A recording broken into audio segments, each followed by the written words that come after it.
Assalamualaikum warahmatullahi wabarakatuh. Salam sejahtera untuk kita semua. Yang saya hormati Bapak Haji Sunarto, SE, MSI, selaku dosen pengampu mata kuliah Manajemen Internasional. Kemudian yang saya hormati teman-teman dari kelas 7 Manajemen semester 3.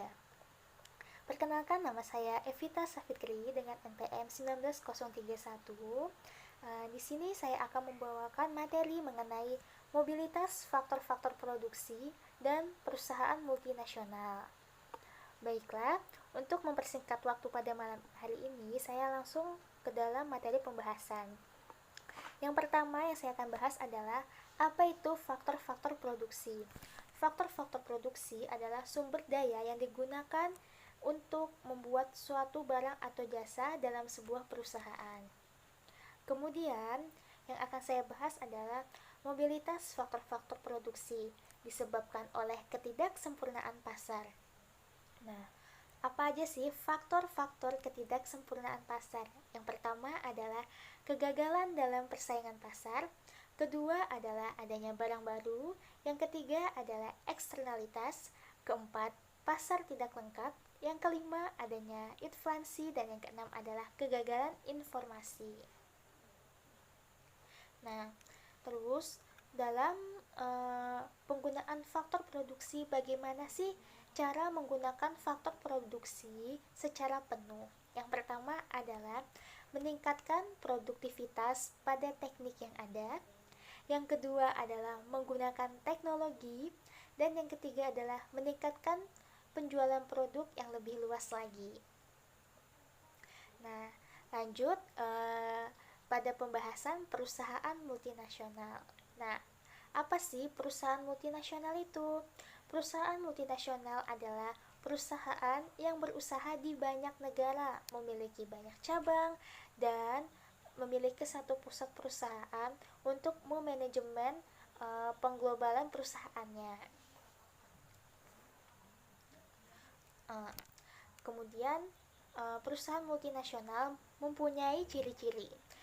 Ciri yang pertama adalah kegiatan income atau generation atau pendapatan dapat melampaui batas-batas negara. Ini disebabkan karena apa? Karena yang perusahaannya mengglobal di seluruh dunia. Kemudian yang kedua adalah memiliki manajemen global untuk koordinasi cabang-cabang di banyak negara, tetapi tetap dilakukan oleh manajemen pusatnya.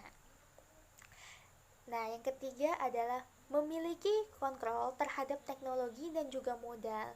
Nah, jadi di sini meskipun mereka bercabang, tetapi mereka mempunyai satu pusat sebagai pengontrol terhadap modal dan juga terhadap teknologi yang akan digunakan nanti, supaya produktivitas yang digunakan akan lebih efektif dan efisiensi.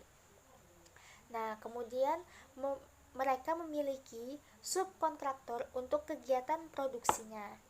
Nah, setelah memiliki subkontraktor, di sini mereka akan menempatkan afiliasi di negara-negara maju. Supaya apa? Supaya mereka mendapatkan income atau keuntungan melampaui batas tadi. Nah, dan yang terakhir adalah visi dan strategi berbasis global.